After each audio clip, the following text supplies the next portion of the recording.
Hi, I'm Park Howell, and welcome to the Business of Story, where we have a brand new ebook waiting for you, absolutely free at businessofstory.com. It's called The 5 Stages of Grief in Telling Your Business Story, How to Overcome Story Fright to Grow Your Leadership, People, and Organization. In it, we help you deal with things like denial, that story actually works, or anger, I don't know how to tell a story, bargaining, I'll do anything but tell a story, depression, I have no good stories to tell, and finally, we're going to land you on acceptance of the power of story in your life. You'll become a master storyteller when you go to businessofstory.com and download your free ebook right now, and then start living into your most potent stories. I thought it was just a stupid picture of a pig in the ocean. But after hearing that story, I had to have it. Now I wasn't just buying a picture. I was buying a story. Story literally made the picture worth more money to me. That's what businesses are about. People buy brands. People buy stories much more than anything else. I work with a lot of big enterprise companies, but let's just say I always tell folks, drop the PowerPoint, close your laptops, start with your story. If you want people to get engaged and you want people to act, you have to tell them an emotionally powerful story. That's with great characters, it's with uncertain outcomes, and it's with high stakes and drama. All business strategy is a story.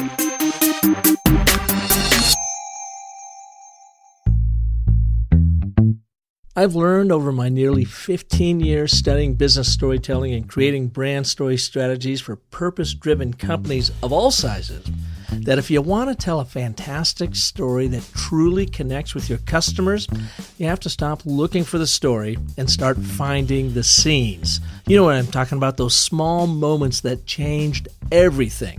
For instance, I was delivering a Business of Story workshop for Silverline CRM. They were in Arizona for their annual 3-day company retreat a couple weeks ago, and I was fortunate to take 60 of their top salespeople and managers through our proven story cycle system. This is when Angela Clow, a partner alliance manager at Silverline, volunteered to share her story. After I listened to her high-level generalized description of what she did in the firm, I realized there was a story burning underneath that would truly ignite her impact, but only if she dared to embrace it and share it. Here's what went down. Angela is a soft-spoken 30-something Ukrainian immigrant. She said that her sole purpose at Silverline is to build important alliances and partnerships within the organization and its customers. Well, that was all fine and dandy, but when I pressed her to recall the specific moment when she knew this was her superpower, she pushed back. Perhaps it was because we were working her story in front of her colleagues, or maybe it was just too painful of a moment for her to share in public. I'm not sure, but what I did know is that I was not getting her complete story, and because of that, her narrative didn't carry the impact it could have for her and for her audience. After the session, she had the courage and came up to me and said, "Park, I didn't actually tell you everything." I said, "I know. How come?" I asked. Well, I've been told that business people wouldn't like it, think it's appropriate for me to talk about my hard times in the orphanage. Orphanage? Wait a sec. You grew up in a Ukrainian orphanage? I asked. Yes, since birth until I was 18. It was hard. People picked on me and abused me, so I don't talk about it. I'm told nobody wants to hear it, she said. Well, how'd you cope? I asked. She said she found other kids she could trust, got close to the workers who didn't just care for her but actually cared about her, and built groups of these people to help her rise above the conditions. I encouraged Angela to absolutely talk about her life in the orphanage without having to go into all the difficult details. I mean, come on, when you hear Ukrainian orphanage, that story kind of tells itself. I learned that Angela moved to the States when she was 18, graduated from the University of Georgia, and has had a successful career in technology. No wonder you excel at building alliances and partnerships, I said. You grew up doing it to survive. She nodded in agreement. I said, Angela, have the courage to tell your story because you are the ultimate example of the American dream. Never let anyone quiet that. And do you want to know how you can actually put this story to work for you, I asked. She said, yeah. Well, I said, just imagine looking into the eyes of your next prospective client and asking them, when was the last time your vendor orphaned you?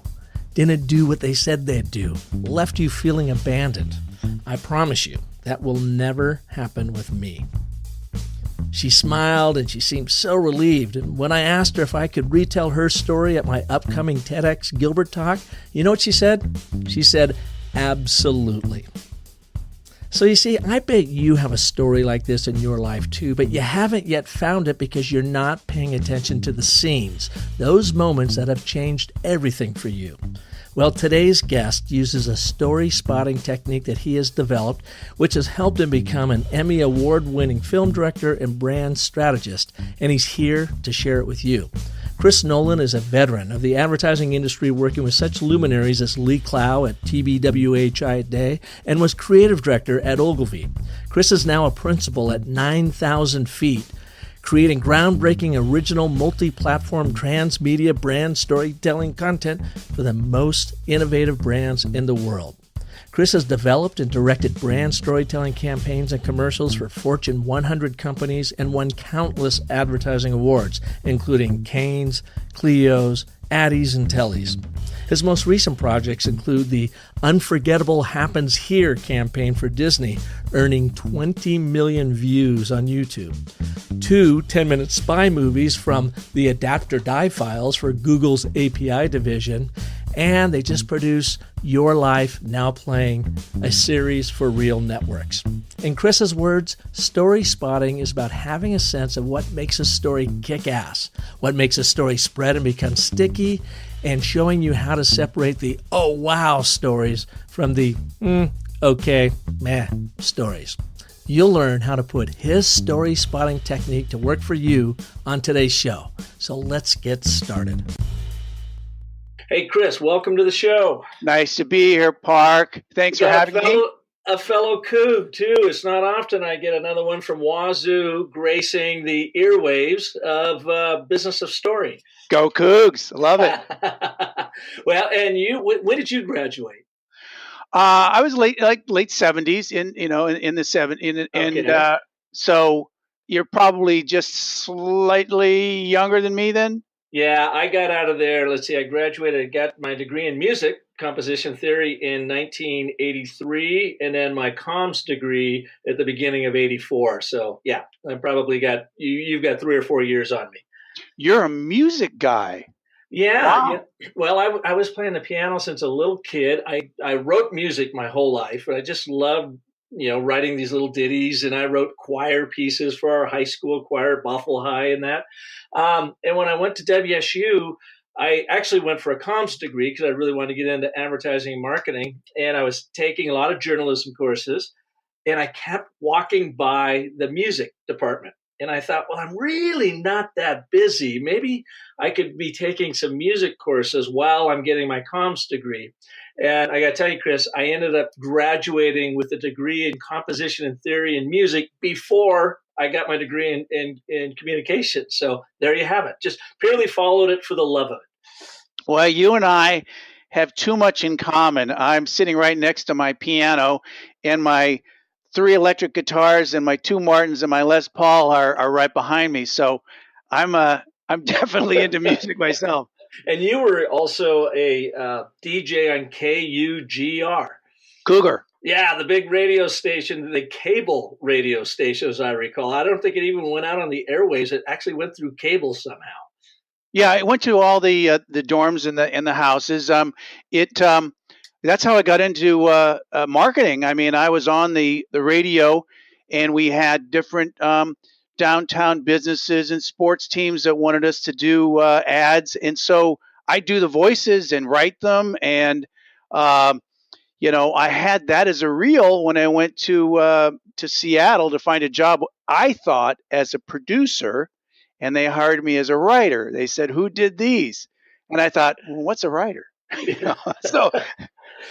But it worked out. And did you go to Wazoo with the intent of going in advertising and marketing? What was your degree in? I did graduate in communications. I started off in business, and I ended up with kind of a minor in business and communications. I thought I was going to be, and obviously, I started to direct after I was in the agency business, more in the filmmaking. Mm-hmm. So I was really dealing with that more in the communication department than and radio, um, and maybe even broadcast journalism, than actually advertising. But I loved advertising. I mean, it was the greatest thing. I got hired by Cohen Weber, which it's a great Seattle agency. Absolutely. Been around a long time Went, up there. yeah, went from there to fortunate enough to win a bunch of awards at a very young age. Went to Chiat Day, was mentored by Jay Chiat, and all the great writers and art directors at at Chiat. Chiat was like being asked to join the Rolling Stones back when I was. And what was it about it? Was it awesome. Your writing? Was it your concepting? What do you think attracted them to you to bring you into LA? Well, I had won a lot of awards in Seattle, and yeah, it's probably the concepts and the writing. I was perfect for them, um, and for the advertising at the time. I have a very irreverent um, style and a very kind of rebellious style, which was very popular at the time, and it's something that I still nurture to this day, and love brave agencies that have that kind of an attitude, the Wyden Kennedys of the world, and that's probably what it was. My headlines, my copy. You got a chance to work with Lee Clow. I mean, like one of the gods Sure, of I know advertising, I guess. Right? Yeah. Lee was fantastic. And were you working right on the Apple stuff at that time? At that time, correct? Yeah. Mm-hmm. And then I actually went to it was actually after film school. I went to film school afterwards at Chiat Day. I went to Columbia in the master's program. I went back and for a while worked on Microsoft. So I worked on Apple, then Microsoft. I actually in the late '80s, before I fully went to direct commercials, worked on the intro of Word and Excel. Not to date myself, but on the introduction of Word. So we have you to blame for Word. Well, I don't know. Word's a pretty good program. You don't like it? Well, whenever I go to select another font, it takes forever for it to pull up the font suitcase. Now, I know that's a stupid thing to be pissed about, but why does it take so long for it to find Helvetica? It's true. Well, it's funny. I work with a lot of different. I mean, I work on. We obviously we also write screenplays too. So we work on Final Draft a lot, which is a terrific program, Mm-hmm. and Scrivener is also a great program. So I don't really use Word as much as I used to use it, but I mean, it was a terrific program for the time. Well, I don't want to run down the Word rabbit hole. I was just using that as a jumping off point. In what you sent me over in your background, you said you have not been back to Pullman since you graduated. And I got to tell you, I am so excited. I get to go there. I haven't been there in many, many years. And I am going to be doing a Business of Story workshop at their annual Murrow Symposium, March 26th, and then a panel discussion there with some of the students on the 27th. And they are bringing in the now retired Robert Siegel from NPR. So it's going to be great fun working with those folks and getting back to the alma mater to teach storytelling and communications and business. Beautiful. They need it. I think that's great. Like I said, I before we got on, I said, I love what you're doing and how you're empowering people to become better storytellers and to understand it. And it's something that I really think we need out there. Brands and people have more stories than they think, and a lot of times, as you've probably discovered, and so have I, they don't know what a story is. Correct. That's that, and then we'll get into something else that I know we're going to talk about later. Is that what our service is? StorySpotting. They don't know what a story is, and then this putting on my all my experience selling movies and making movies and TV shows and all the stuff we've done in addition to brand stuff. Is that they don't know how to tell a story or spot a story with a high concept. And then they don't know, once they have the high concept, how to create higher stakes. So those are things I think are, it's so great that you're out there doing that. Well, thank you. I appreciate that. Number one. The question I have for you is, when you graduated, you weren't thinking about going into writing and advertising necessarily, but it came naturally to you. So I am just going to assume you, like everybody, an innate storyteller. It's just your story voice wasn't silenced in school. In fact, it brought it out in you, and that would be how you won these awards, I would imagine, in Seattle to launch your career. Would you agree with that? It's true, Park, to a point. I think that, when you talk about print storytelling, yes. I think one thing I always had was the ability to connect with an audience, and especially a place like Chiat and the better agencies, they were talking directly with people and not using marketing speak. And so they had a conversation going.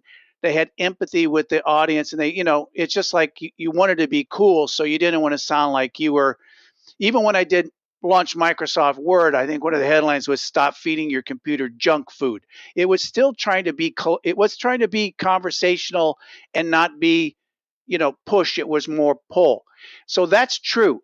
But there's two aspects I think that I had to learn, and I've obviously, followed Sid Field and McKee, and took screenwriting in college with Samson Rafelson, and Linda Sager became a good friend of mine who did Make a Good Story Great.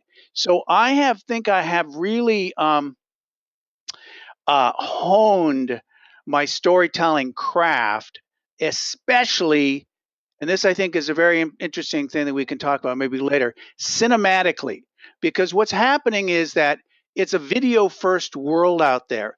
And imagery and telling stories with pictures is very different than telling stories in print or orally or with speeches. Now, we do it all.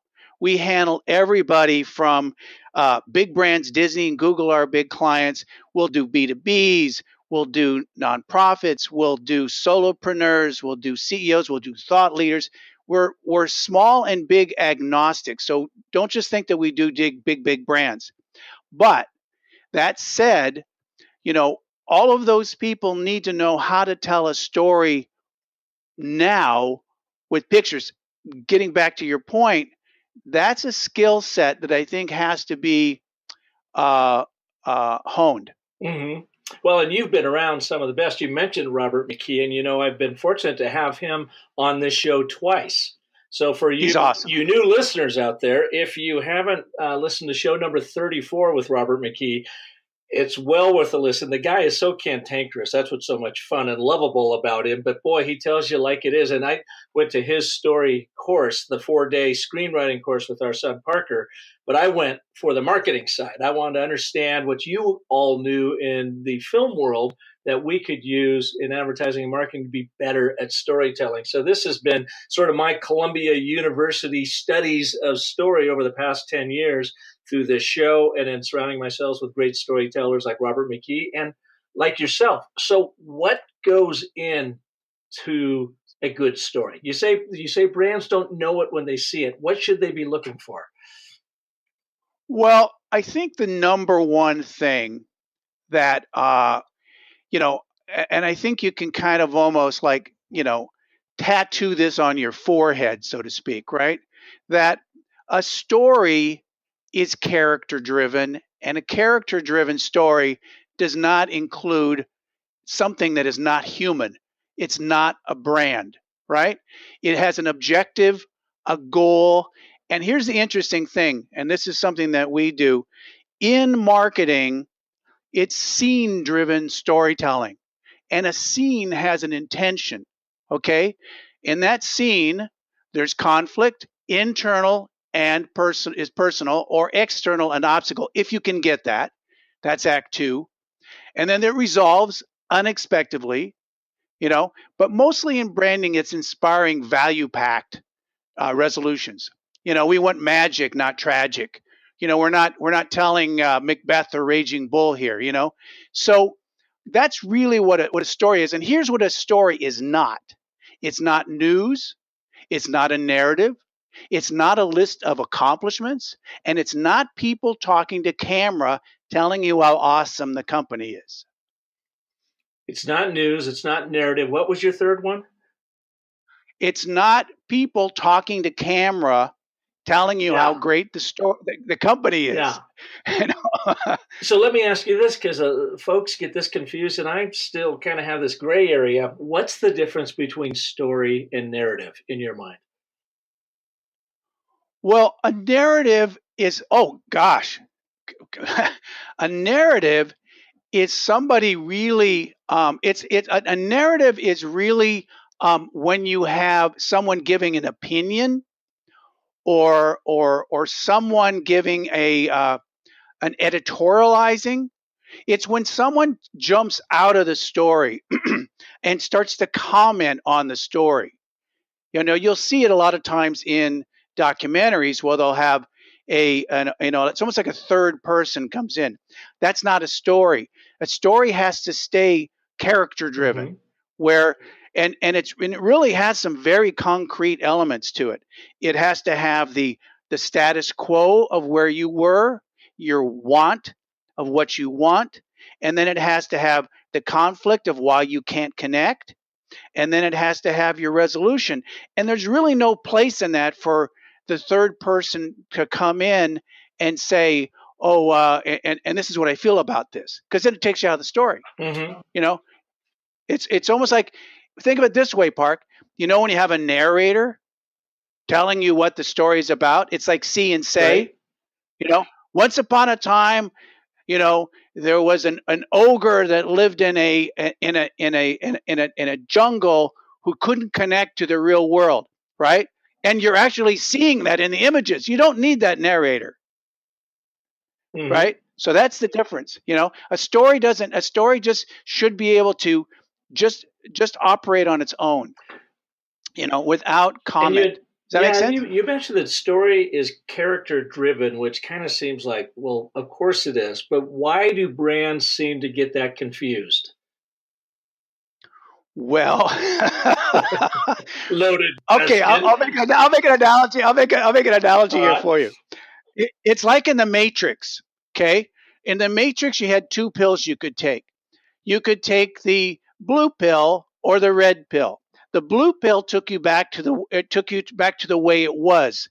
And let's just say it took you back to where we had coercion and when we had one-way communication and when we had 3 networks.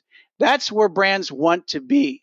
They really want to be the center of the story. They want it to be a brand-centric story, which is one-way communication.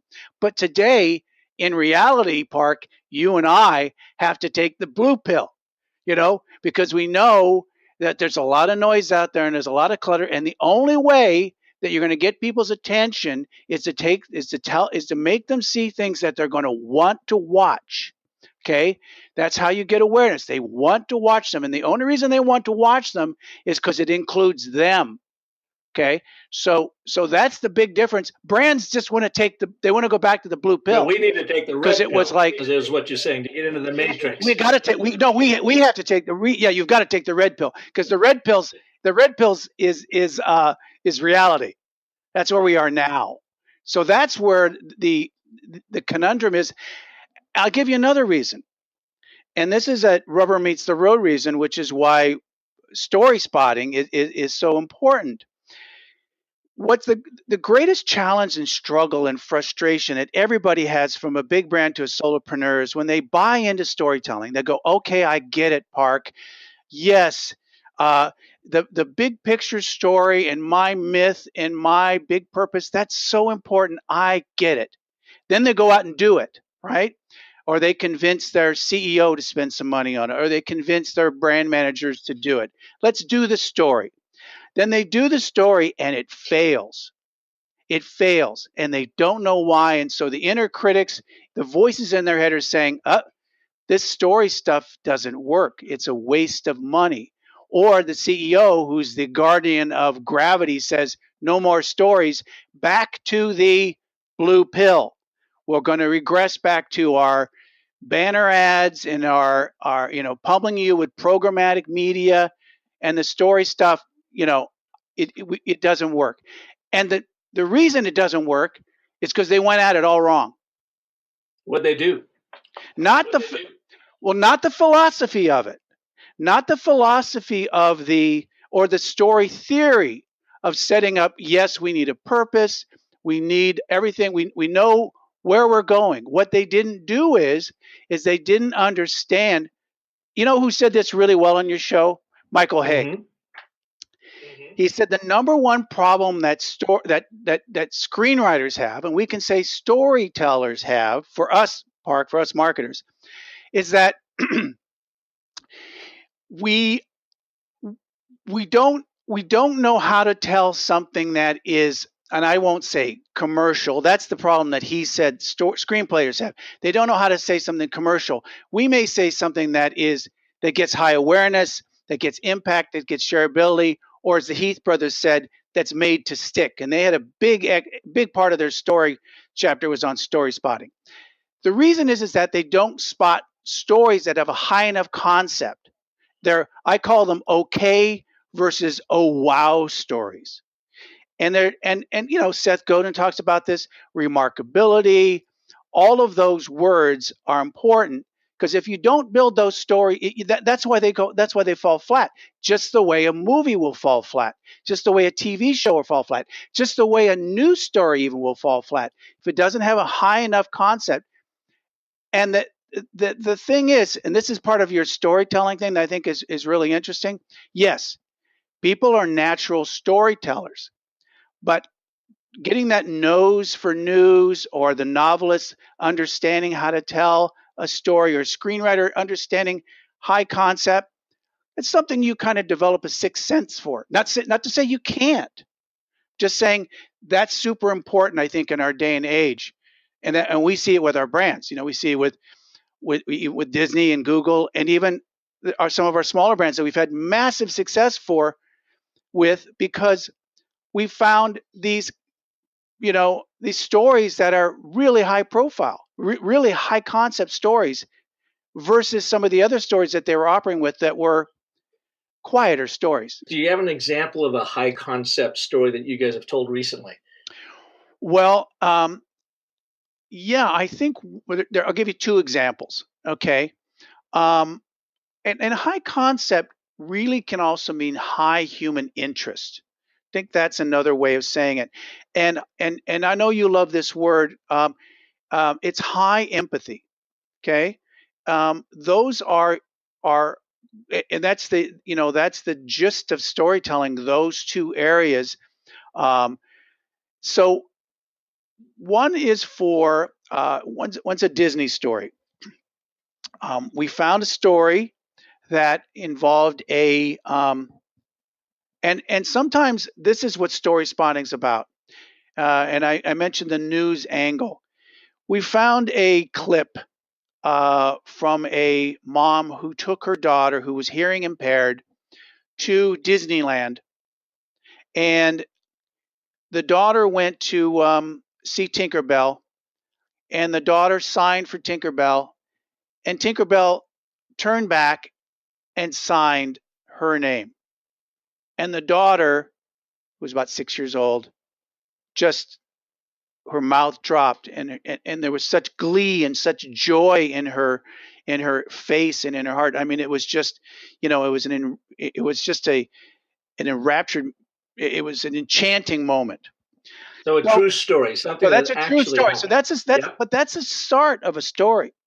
Mm-hmm. Now let's go back now. So let's say story spotting, which is our discovery service that we do both, I would say, for big picture, which is a brand overall story. We also use story spotting for content strategy stories. And they both go together. In other words, we can use it to find your macro story, your big picture story, we call it, or the stories that paint that story, which we call content. Okay. So Disney, of course, has a foundation that's fantastic. We love working with Yellow Shoes there, and we're very collaborative with them, and they have a marvelous group there. But we do story spotting for them. And so This is a story that we found. And what that story needs, though, is it needs all the elements of story, right? It needs the backstory to it. It needs where she is, her status quo, how she feels, and it also needs uh, what her want is, what her objective, and obviously You have some you can do that. there. Huh? Mm-hmm. You have to have some stakes. Correct. So you have to have the want that she has, and of course, the want that she has is to connect to the world, right? So that's all done with pictures. It's really, and that's part of the whole thing. But you need to build that back into it, and then of course the resolution has already been built in. We know the value that Disney is providing. We find out that yes, Disney characters do know how to sign. A lot of them do. So that's a complete story. So it starts off with a high concept idea that has empathy, but also has high human interest, involves the brand, obviously. It's wrapped in the brand, but then it's also built out with the stakes are also built out, and then the story structure is built out. So there's art defining the story, and there's a craft to mounting it correctly. Another example, so just so we don't think we're just always dealing with big brands. Well, real quick though, Chris, one other thing on that. It sounds like too an important element is surprise. So the surprise that Tinkerbell could sign back to this hearing impaired young lady, that surprised the little girl, but also the viewer, presumably.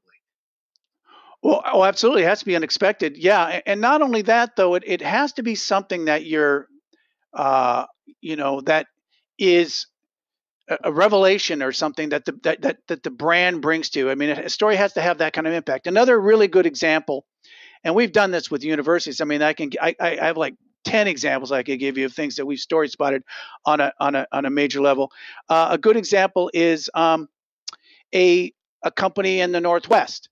Now, this is interesting because it was actually created by Washington State. It was a process where you take plastic and you recycle plastic and recycle wood and you combine them. It's like combining oil and water. It's almost like impossible to do. But they did it. And what it creates is a wood that's impervious to water and impervious to disease too. But I'm getting ahead of myself here. I'm giving away the end of the story. So the brand thought their story was in fencing, like it's about fences. You won't get termites in your fences and all that. And they brought us in. It's a B2B. This is like saying it doesn't have to be a big brand. It can be just also a smaller brand. And so that was the story. And they had us do story spotting. So we got into the brand. Basically, what you do, develop the big picture story, and they're all about this fencing and how it's this. And then we looked at it and we go, well, wait a second. What about this? What about this story that we've discovered that was kind of off to the side? And they go, oh yes, we also use it in shipping crates for fruit and vegetables because it saves lives. Because Ebola and all these terrible things that get into wood from like Africa and South America go, whoa, guys, that's your story. That's your high stakes, high concept story. Now, here's why, Park, because storytelling's great, but we know that what we really want, and this is one of my members said how a story fails, because a story fails to get seen. It fails to get watched. It fails to get shared. So you want to have stories that have the highest impact, the highest, as I think Jonah Berger says, contagiousness, right? And so when we mounted that story, and it's a story about how the product saved lives, boom, all of a sudden people are going, wow, what's that brand? Who's that brand? What's that all about? How cool are they? How purpose-driven are they? Versus the fence story, which would have been great internal industry-wise, but not good across, a mainstream. It's the same thing we did for Google with the API division. We did 2 10-minute spy thrillers. They wanted to go mainstream. So we had to tell these big stories that were, not just about geek speak, they were very much about how artificial intelligence is working with our lives, all that kind of stuff. So that's the difference, high concept, high stakes storytelling. Yeah. And so in the fence manufacturer bit, building fence is pretty mundane stuff. Now, it's interesting that they've got this plastic and they wood and they put it together, but the real story is in survival. And so my question to you is that simply because survival is such a hot topic in the backs of all of our minds and our limbic systems? Saying when you can tell a story of survival and that kind of human impact, that you're going to have a little bit more connection, more pull for your audience to come into the story? I just think it's high interest. Yeah. It's kind of like it's a little bit like putting on your reporter, your news cap. I mean, I give you another one real quick. We had another company that was a water jet company. Water jet cuts everything. I mean, they cut airplane parts. They cut all kinds of different things.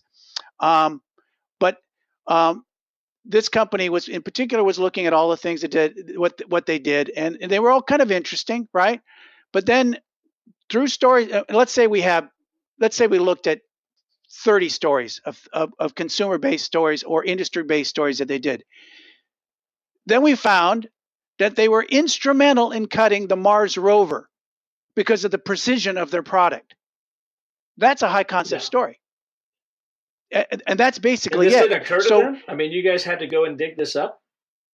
Oh, Park, you have no idea. You know how many times I know, brother. You know, how many times do we go into brands and they go, "We have so many stories." The point is that they really don't know how to differentiate the okay from the oh well. And here's another thing they do. They try to do too much at once. They don't clarify and simplify their stories. So they're say, "Oh, no, we need to say all these stories to all these brands because we have all these different, industries that we deal with. We deal with this industry." No. What do you want to do here? We're communications people. Do you want to do if you spend money on a story? Do you want it to be shared and have a high interest and have impact and have awareness, or do you want it to be all over the map? Because no one can tell an all over the map story. It just doesn't work unless you do a PBS series. So that's really the difference. It's simplifying the story into something that's going to be watched. And how do you separate in your mind that big, epic, full sweeping story or that little anecdote that has just a very powerful moment that you can tell in 30 seconds or less? Well, that's the art part of it. Now, I'm not saying you can't be learned, but not everybody is Stephen King. Not everybody is Steven Spielberg. It is, yes. Well, the question is so often brands think, and leaders in particular, they think that they have to have this big, huge story to tell when they're they're missing the scenes, these little anecdotes and small moment stories that carry a ton of impact when told right. Oh, I completely agree with you. It doesn't have to be. It doesn't have to be all the stories I've given you. They have a variety. Obviously, the lunar rover is a very high level story. Right. The saving food pallets from Ebola.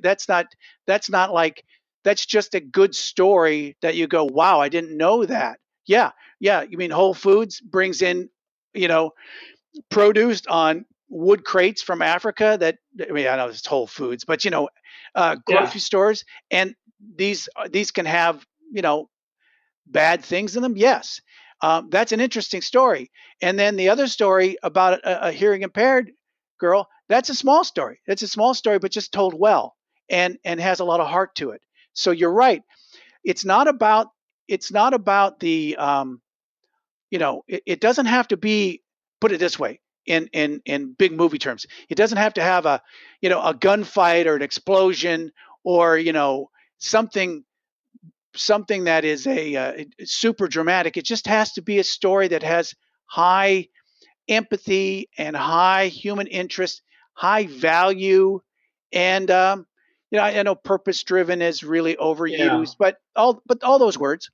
Well, so for instance, then let's talk about fact and fiction. Now, of course, brands have to be dealing in fact, otherwise they're going to be found out sooner now than ever.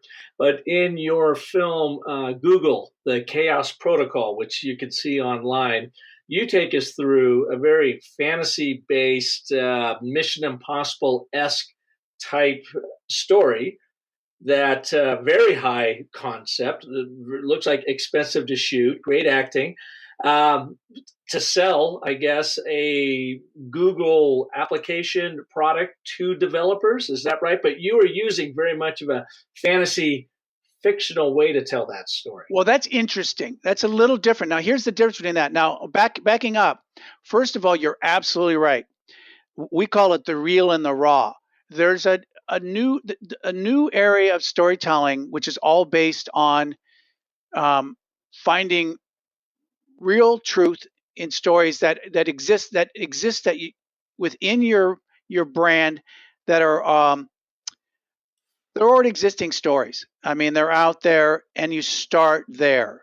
Okay, you start with those stories and you nurture those stories, and that's really a brand like Disney has a lot of those kinds of stories, and or these other brands I've mentioned. Starbucks did a nice campaign called "Meet Me at Starbucks," where they went around the world and they found real stories of real people, and that's super, super powerful. Now, the Google API division had a different they had a really different situation. You're talking about, first of all, that was for conferences worldwide where they showed that in theaters to developers and to engineers. That was really what that was about. Not so much mainstream, but somewhat mainstream. Now, the difference between that story and the stories that a lot of brands can tell is that because it's about fintech in one case and about the future of travel in another case, you can't draw from authentic stories. Now, that said, you still want to put a character in the story that's going through real live events. It's not about the brand, it's still about a character. Now, very, very sharp of you to realize that because it's not a story that you can find, it is a story you have to create, still character driven, but it's actually placed in the future because you don't have that story to tell. It's not a past tense story. It's really a future tense story. So that's the difference there. But it's still story spotting. I know it doesn't seem like it because you have to know the customer really well. You have to know what they're going through. You have to know Chaos Protocol is a real situation. It's actually called Chaos Monkey. What they do is with AI is they put the computer through tests that test real world situations and sometimes put people in those tests. It's a fascinating thing. Now, that may not be super relevant to you, but it's very, very relevant to people that are in that industry. Does that make sense? It totally does. And what you've done here, I'm assuming, let me make a leap here, is you simply, in your need or Google's need to educate these developers, you have entertained them first through this Chaos Protocol film to educate them on how to use this API or how to work with Google to make this happen. Bingo. Yeah. Entertain to educate. Absolutely. And this is the really interesting thing about tech, and that's something that we have a bit of we have a specialty at, is that, boy, there's nothing that can get more dry and cumbersome than tech stuff. I mean, it can get very geeky very fast. Mm-hmm. So yes. You want to try to make it entertaining as much as you can. Chris, on your site at 9000feet.com, and that's 90,000. Sorry, I'm flying too low here. 90,000 feet. And by the way, folks, that is the number 90000feet.com. You've got two different categories: branded movie and branded storytelling. How do you separate those in your mind? Well, they're similar. The thing I would say about branded movies, you could say that the Google movies were branded movies. Those are branded short movies. I think that it's really talking to other things we're actually working on, which is we have 2 long form documentaries that are branded. long form, Okay. long form or A branded Lego movies. movie Yeah. is a branded movie versus Oh, branded absolutely. storytelling. I've got you. Well, that's a That's the big one. That's a pinnacle. gold Yeah, that standard. is the. Those Major are league. Yeah, absolutely yeah, exactly. hysterical. The writing in those are just Yeah. unbelievable. So, Chris, how do we go about story spotting? Take us through what I mean. Is there a hit list, a checklist that people have to consider when they're looking at their brand? And say our listener doesn't have the money of Google, and they don't maybe have the wizardry of Disney, but they have a very important story to tell. What do you do? How can they go through the story spotting? Well, I think that one of the things that you're always looking for across the board, and Anne Hanley, I think, is really big into this, and so are we. She says bigger, bolder. We say bigger, bolder, breakthrough stakes. Okay, so that's the biggest thing you're looking for. Whether it's, and I mentioned it was the art and craft of story spotting.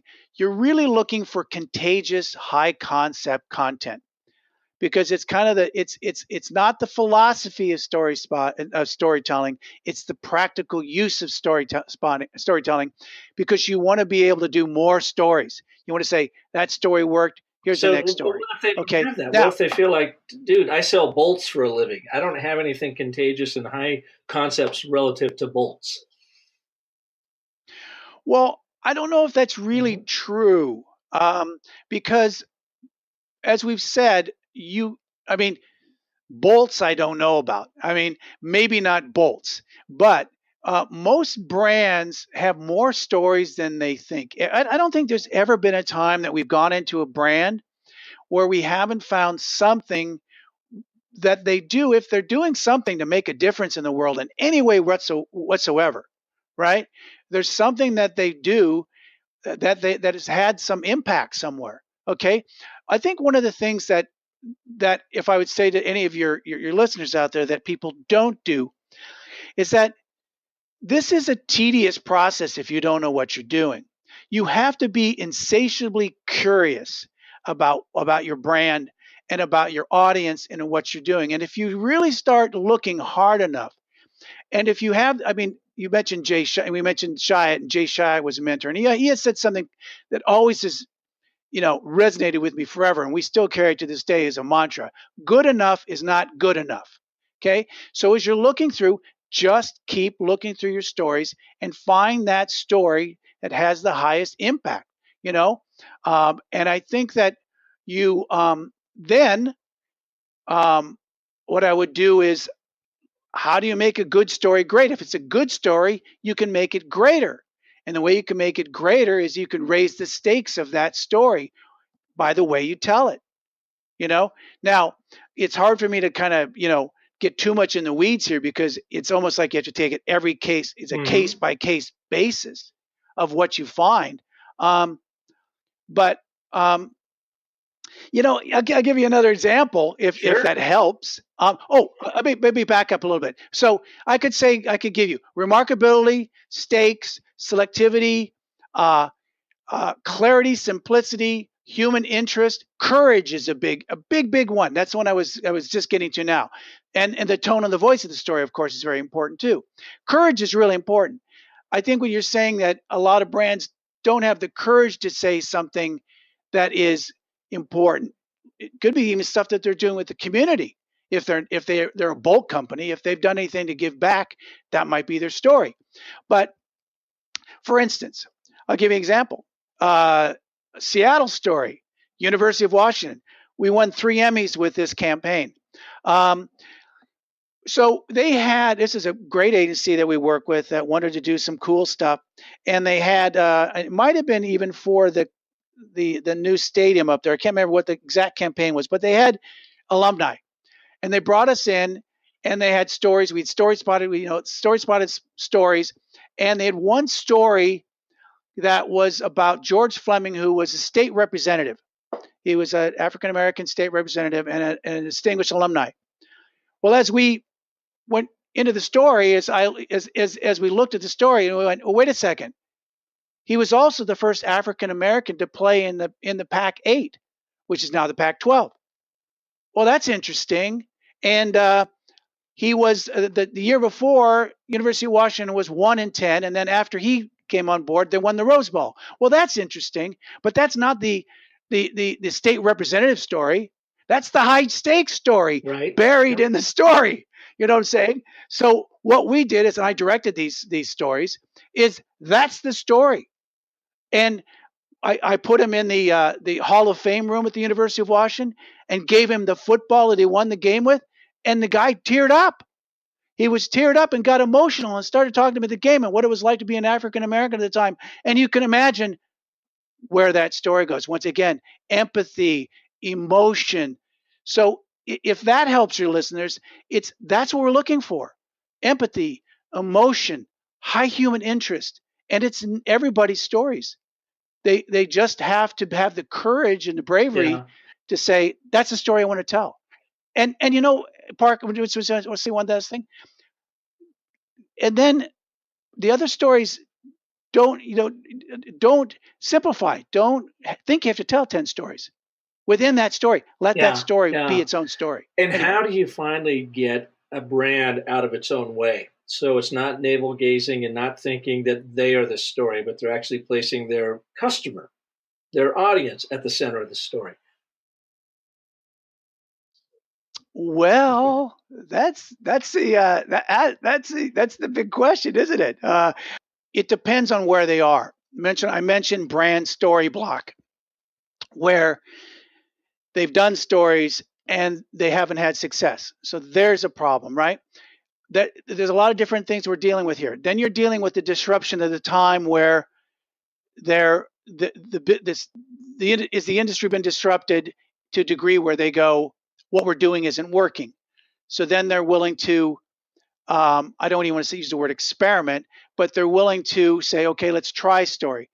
Because a lot of brands are strangers in a strange land. They haven't done this, especially not cinematic storytelling, right? They may have had. But then you got to be really careful too, because they say, okay, let's try story. And to your story earlier, if that story doesn't work for them, then they throw it out the window and say, let's just go back to features and benefits. Well, that's the issue. That's why that's what story spotting is so important, and why the Heath brothers and Made of Sticks say, because you're talking about contagiousness. How do you crack the contagious code? That's all they want is awareness.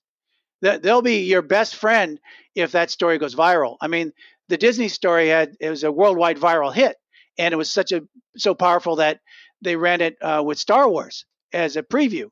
So if you understand social currency, and then you're saying when we present to you, this is what we're about. Now, you don't have a crystal ball. You don't know if it is going to go viral, but if you're locked onto social currency and high concepts and high stakes and cracking the contagious code, you're in pretty good shape, I think. Where I think brands and storytellers go wrong is that they're not telling the bigger, bolder, better stories. Mm-hmm. They're just not going there. And it may not be the storyteller. It may just because there's a very big, brave story there and the brand's not willing to take it, But using what we talked about, if you say, go with this brave story, because that's what's going to cut through the clutter. I mean, if you look at really great agencies like White & Kennedy and what Nike does and what Dove's done, and those are brave stories. Well, they stand for something. That's the biggest thing. They absolutely stand for something. And I keep going back to this idea of look for the moments. You had mentioned the Heath brothers. Have you read their book, The Power of Moments?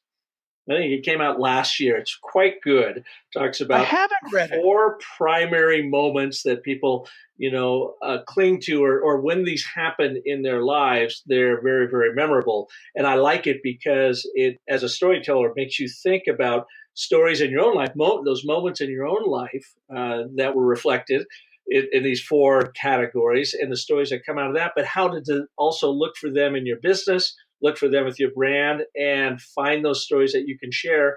And then a second book, right on the heels of that, I'm right in the middle of right now, that goes hand in hand, is called Hitmakers by Derek Thompson, The Science of Popularity in an Age of Distraction. And I like this because it kind of combines, and he didn't mean to, it's just the way the universe has served these two books up to me, is the power of moments and how do you then make them go viral through using familiarity in a story structure, in a way a story is told, but then find that surprise and that uniqueness about the story you're telling on behalf of the brand or yourself or whatever. But I think two really good books that don't focus specifically on storytelling, but storytellers can certainly use them to find those powerful moments, stories, those anecdotes or scenes, and then figure out ways that you can make them highly shareable like you're talking about. That's excellent stuff. I mean, that's really, really excellent stuff. I'm actually writing a book and probably have another book. I wrote one called The Instant Filmmaker about instant filmmaking. And what do you mean by instant filmmaking? Well, it's very similar to what we're talking about with marketing. Too many people think that there's instant marketing. You can go and you can find the insights on CubeU. You can Google stories. You can do this. You can do that. Yeah, technology is instant, but storytelling can be slow. I mean, looking for great stories can be slow, or even learning, like you have taken the time that the years that you've put into learning about storytelling and all the story masters that you've mentioned. That's a great thing about having a podcast. You get folks like you. Ann Handley, you mentioned earlier, has been on the show. Michael Haig, a great screenwriter and screenwriter coach from Hollywood. So yeah, that's the fun part about hosting somebody else you thing. should have. Park. I highly recommend it. I got to know her really well. We did a lot of scripts with her one-on-one. Is Linda Sager, who did Making a Good Story Linda Great. Seeger? She's fantastic. Linda Seeger. All yeah. right. Are you going to introduce me? Yeah. I could. I would absolutely. Folks, you heard it right here. Let's see if we can get Linda on the show in the next couple months. Yeah, she's fantastic. I mean, she was the first script doctor. She actually has a doctorate in cinematic theory. And I mean, Ron Howard was, I mean, you just go on and on how many people have used her. But she's very unique, very, very, very character driven. And my stuff that I do, higher stakes, all her stuff, but really, really what she's about. In fact, one of the things we went through screenplay when we did writing scripts, these one-on-one stock doctoring exercises with her was raising the stakes, especially in the second act, and that's really important. In my book, I break down stakes into an acronym: stakes, transform, altruism, kinetic, empathy, and scenes. And the thing that you're talking about before sounds super valuable. Those two books, because in branding, we're not looking so much at obviously a 120-page thing. We're looking at something that's a 2-page idea or a 1-page idea, and that has to do with scenes. Mm-hmm. And remember the girl who met Tinkerbell? That's a scene. Yeah. So what you have to do is, or a moment, as you said in the other one, or the other thing, what you have to do with a scene, that's a story idea. And once you have a story idea, you have to create a story around that, and that's where the craft comes in. Okay, and the reason I mentioned kinetic, which is another part of the stakes acronym, is that we have to always remember kinetic means you want action, and that action is that you want them to act somehow with the brand. You're looking for something for them to do, and that's where the brand's part comes. That's what the brand gets out of it.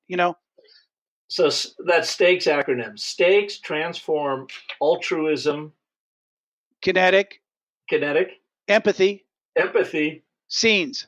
Okay, gotcha. The whole scene concept is really right now, and I embrace it more than ever. I'm doing my very first TEDx talk on March 24th in Gilbert, Arizona, TEDx Gilbert, and it is all about, in this day and age of storytelling and everyone saying, look for your story, find your story, that my point is, no, don't look for your story, find your scenes. You find the scenes, and it's 1 or 2 or 3 of those scenes you put together, and these are the scenes or those moments, those times in your life that have shaped who you are today. You find those scenes and the story will materialize. But don't look for the yeah, story. exactly. But then there's the stuff that you've been dealing with all your McKee and your Blake Snyder and cat, Save the Cat, and Sid Field and all the story masters of the story blueprint. Then you need to know how to craft the story, because the scene is only the story idea. Yeah, you're exactly right. Yeah, and that's the trick. That's where it all happens. So let's wrap up here. I was curious, where did you come up with 90,000 feet for the name of your organization? Good story. So I did a rebranding project with Oakley, the the sunglass and sporting group company, and we worked directly with Jim Gennard, who was the CEO at the time and the founder of Oakley, and we did this huge. We did sunglasses and snowboarding and you name it. We did a whole big campaign, and we had the executive office, 20 people at the table, and Jim comes in. And he goes, he draws a line at the top of the blackboard and says, I don't want to listen to anything that's not at 90,000 feet. And I thought, wow, he's kind of a guy after my own heart. It's kind of like we're talking about higher stakes and high concepts. That's pretty high concept. 90,000 feet is the highest point in our atmosphere next to space. That's where the guy from Red Bull parachuted, free fall, the free fall from space. And I went, I like that. I like that name. Well, and you guys are doing a lot of great work there. So if you want to see more of Chris's work, he's over at 90,000feet.com. Where can they find your book? Your Instant Filmmaker, The Instant Filmmaker. Well, that's on Amazon. Okay. That's on Amazon. Also at Michael Wiese, who's the premier, film book company. I can't remember. I don't know the exact. Maybe you put on your website. I think it's like mwp.com, something like that. It's a shortened version. Michael Wiese is his name. Yeah, we'll definitely have that in the show notes. Cool. Yeah. So that's the book on that. And I have another one I'm coming out with. What are you calling it? Which is that'll be the story spotting book. I think it's Story Spotting. The title right now is How to Find Bigger, Bolder Breakthrough Stories You Didn't Even Know You Had. Awesome. Now, I got to tag on to that. I just came out with a simple little ebook. It's free, but it's hopefully kind of fun to read for the folks out there. It's called The 5 Stages of Grief in Telling Your Business Story. And I don't know if you see this with the brands that you work with, but I see it all the time. People go literally through the 5 stages of grief of denial. Storytelling is just a gimmick. It doesn't really work here. Let's get back to features and functions. Well, that's not true. Anger. My hard technical skills can beat up your soft relationship communication skills anytime. Well, that's not actually true. A story is going to trump data every single time. Depression. Oh, I don't have a good story to tell. And then ultimately it gets into acceptance. When they finally accept it, you know what? We human beings in this technological driven age really still rely on the ancient technology of our brain to connect and move people to action. And that's through narrative and storytelling. That's the power of story. So just came out with a brand new free ebook. I love it. Business of Story that you can download and have some fun with. That's awesome, Park. I love it. Yeah, it's very, very, very true. Well, Chris, thank you for being here. Any last words of storytelling wisdom for our listeners?